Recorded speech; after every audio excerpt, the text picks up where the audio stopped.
wabarakatuh.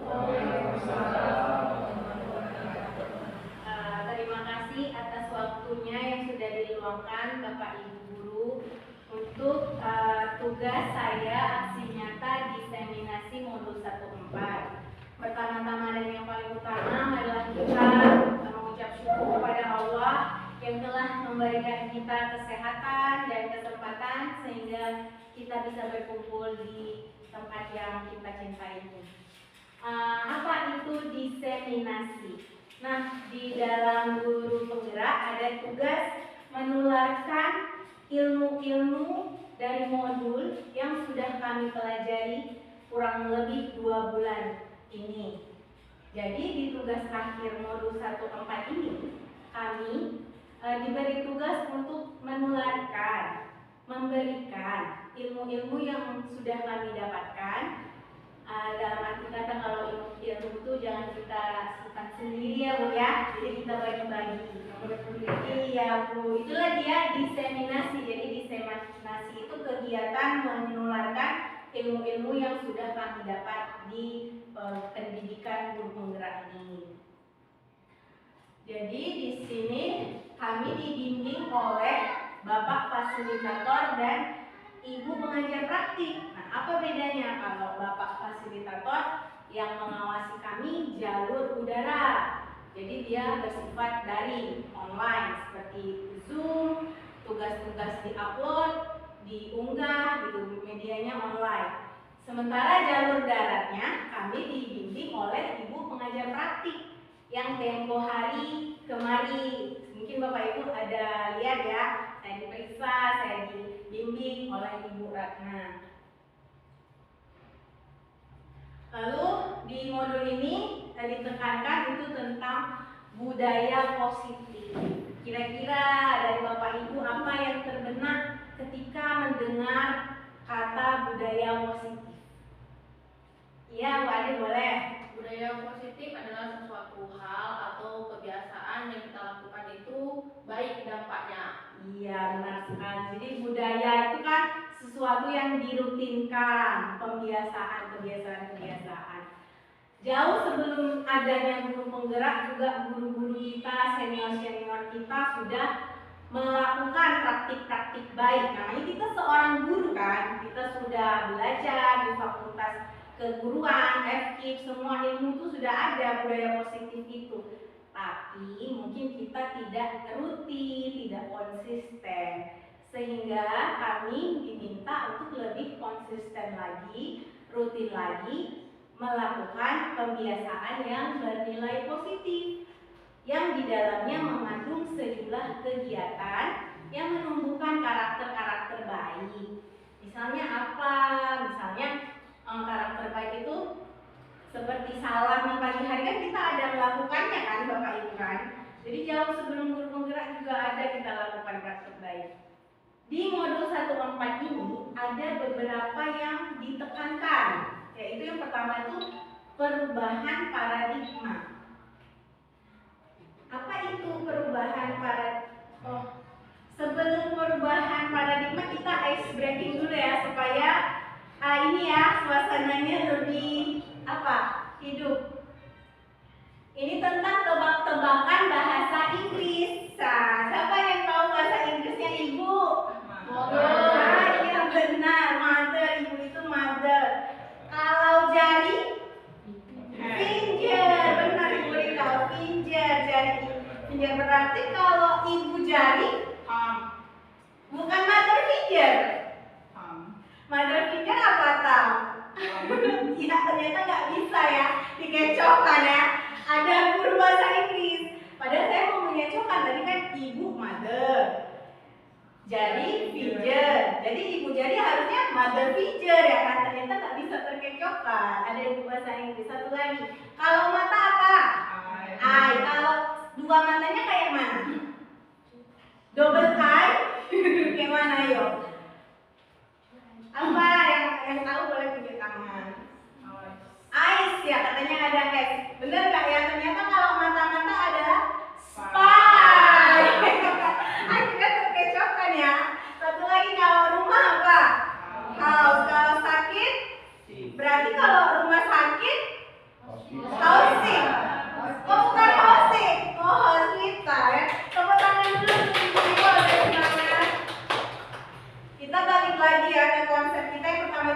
perubahan paradigma. Apa sih perubahan paradigma itu?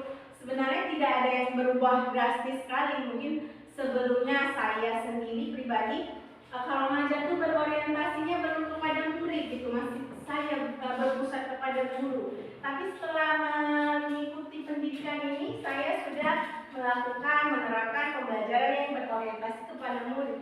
Apa contoh-contohnya? Contohnya ada di YouTube saya, bisa kita lihat ya Bapak Ibu contoh. Oh, the first day that we signed up for Monday.com, our department was... Contoh pembelajaran yang berorientasi pada siswa itu bisa kita lihat di video berikut.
Mungkin semua yang sudah saya lakukan itu juga sudah dilakukan oleh semua guru, tapi poinnya belum konsisten ya Bapak Ibu ya. Kita lanjut lagi. Kalau tadi contoh ini ya, contoh yang kedua, disiplin positif. Nah, disiplin positif tadi itu seperti praktik-praktik baik yang senyum sapa, salam, pembelajaran di outdoor, kan semua sudah Bapak Ibu lakukan kan. Ada bersalawat, kalau menyanyikan lagu-lagu medley Nusantara, menyanyikan lagu-lagu Indonesia, kan semuanya sudah ya Bapak Ibu ya, sudah kita lakukan kan.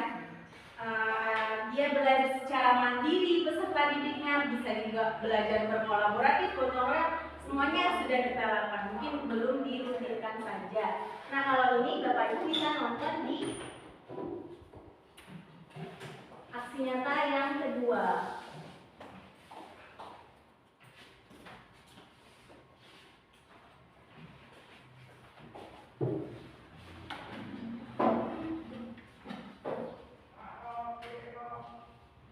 Ini praktik-praktik baik. Belanja di Shopee Live semua diskon 50%. Paling murah di Shopee. Nonton dan belanja di semua sesi Shopee.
yang kolaborasi saya dengan Bu Sari.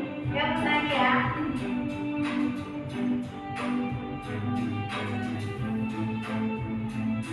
Semuanya sebenarnya sudah kita lakukan, cuma belum rutin saja. Kita baru sesekali melakukannya.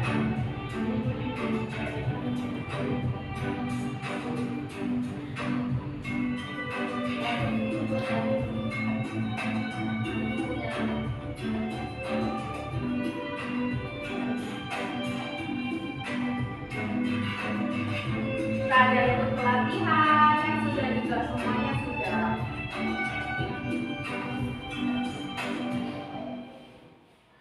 Kembali lagi ke presentasi saya.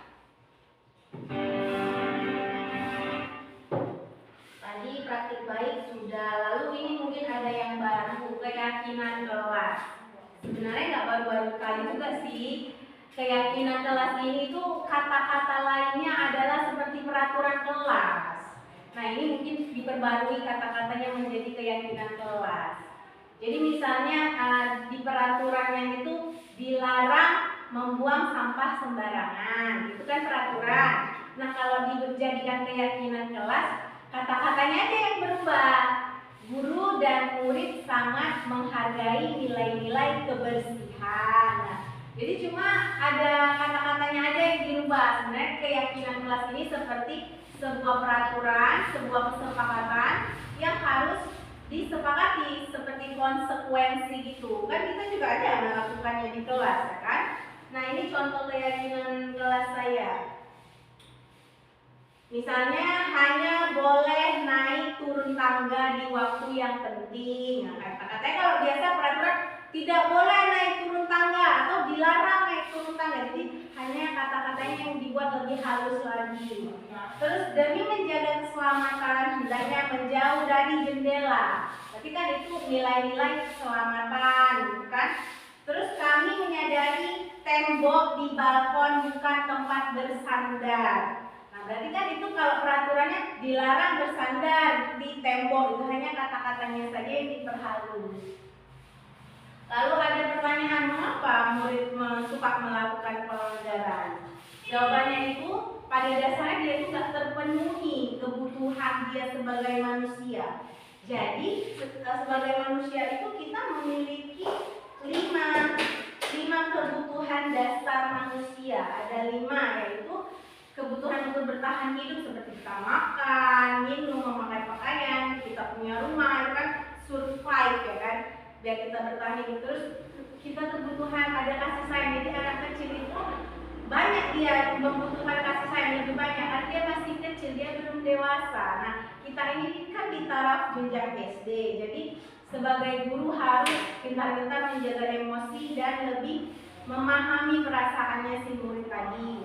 Terus ada juga kebutuhan freedom, kebebasan, kesenangan, dan kekuatan. Di nomor 4 ini seringkali anak murid kita melakukan pelanggaran. Karena demi dia mendapatkan kebutuhan fun-nya dia itu tadi, dia senang, dia sering melakukan hal-hal yang salah gitu. Bagi dia iseng, bagi dia cuma untuk hanya bercanda doang, hanya untuk senang-senang. Padahal itulah karena dia kekurangan kebutuhan dasarnya itu tadi, makanya dia melakukan pelanggaran. Kalau dia sudah melakukan pelanggaran, kita mempunyai 5 posisi. Kita boleh sebagai penghukum, boleh sebagai manajer, boleh sebagai pemantau, membuat rasa bersalah, sebagai teman.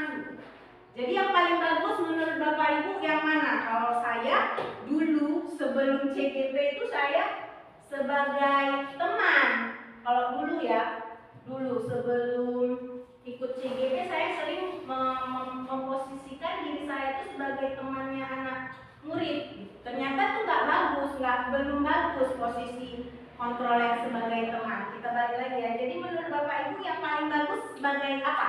Kira-kira? Kalau saya pikirnya sebagai teman itu udah paling bagus. Ternyata posisi kontrol yang paling bagus bukan sebagai teman. Kayak mana Bu Siti, boleh idenya? Kalau saya membuat rasa bersalah. Membuat rasa bersalah ya. Jadi kayak dia tuh dengan sendirinya merasa bersalah gitu ya Bu ya. Bu ini coba dijelasin yang hukum seperti apa membuat rasa bersalah. tidak memantau. Oke. Jadi kami bisa membedakannya. Kalau penghukum tuh yang seringkali saya waktu zaman saya SD, ibu-ibu guru saya killer. Sedikit saja saya buat kesalahan langsung kena hukuman. Kalau hukuman itu sifatnya tiba-tiba. Saya nggak ada kesepakatan dulu. Tiba-tiba saya langsung dihukum, berdiri di depan kelas satu kaki. Nah, itu penghukum. Itu guru yang sebagai penghukum itu tidak bagus ya. Terus ada yang seperti Bu Siti bilang, membuat rasa bersalah. Kalau membuat rasa bersalah lebih bagus daripada menghukum karena sudah membuat konsekuensinya yang tadi kita pelajari itu. Jadi si anak itu sudah sadar sendiri, kan tadi kita sudah membuat kesepakatan. Ketika kamu melanggar, kita hanya mengingatkan aja, punya kesepakatan kan. Nah, jadi dia merasa bersalah sendiri, sadar diri sendiri, itu namanya membuat rasa bersalah. Kalau sebagai teman kita kayak curhat, dia boleh curhat apapun masalah keluh kesah, kita lebih terbuka. Nah, saya dulu kayak gitu, rupanya di situ nggak bagus sebagai teman. Yang paling bagus tadi benar Bu Eva ya, jawabnya sebagai apa Bu Eva? Manajer. Iya, yang paling bagus itu sebagai manajer. Di sini ada saya ketik yang paling bagus itu sebagai manajer. Jadi kita tuh kayak mentor gitu, cuma mengarahkan, membimbing si murid tadi sehingga dia tuh mampu mempertanggungjawabkan sendiri apapun tindakan yang sudah dia lakukan. Jadi kita melatih kedewasaan murid. Kita hanya memberikan arahan dan si murid dia bertanggung jawab atas segala apapun tindakan yang dia lakukan. Kalau jadi manajer, seperti manajer-manajer di perusahaan lah ya kan, dia bisa menguatkan pribadi seseorang, di mana kita pun sama murid selalu bersama dan dia mempertanggungjawabkan apapun perilakunya, itu sebagai manajer. Lanjut lagi ada hukuman, konsekuensi, dan restitusi. Kalau hukuman dia sifatnya tiba-tiba, konsekuensi itu ada pembicaraan dulu, membuat kesepakatan dulu. Kalau restitusi itu yang paling bagus, upaya memperbaiki kesalahan. Yang paling bagus restitusi. Ya, habis Bapak Ibu itu aja, nggak banyak, singkat, padat, dan jelas. Kira-kira ada unek-unek yang mau disampaikan atau masih bingung? Apa bedanya dengan sanksi? Hukuman itu sanksi Bu. Kalau hukuman sanksi sama. Yang berbeda hukuman dan konsekuensi. Kalau hukuman dan sanksi sama aja Bu. Sanksi itu seperti hukuman juga ya. Dia bersifatnya tiba-tiba nggak ada ngomong dulu sama anak murid. Tapi kalau konsekuensi terlebih dahulu sudah dibicarakan, sudah dibuat kesepakatan kelasnya, sudah tahu ini loh peraturan di kelas kita, gitu. Itu namanya konsekuensi. Kalau restitusi yang lebih bagusnya kita dan anak murid itu berupaya memperbaiki kesalahan dia. Seperti apa ya? Misalnya kamu sudah terlambat, kita panggil dia duduk di ruang yang privat. Kalau bisa jangan sama kawan-kawan yang lain, biar Rena lebih nyaman. Terus kita tanya apa masalahnya. Dia pun mengutarakan sebenarnya kenapa kok bisa melakukan pelanggaran. Dan kita membuat dia merasa sadar tadi sebagai manajer. Setelah dia sadar, dia pun memperbaiki kesalahan. Itu namanya upaya restitusi.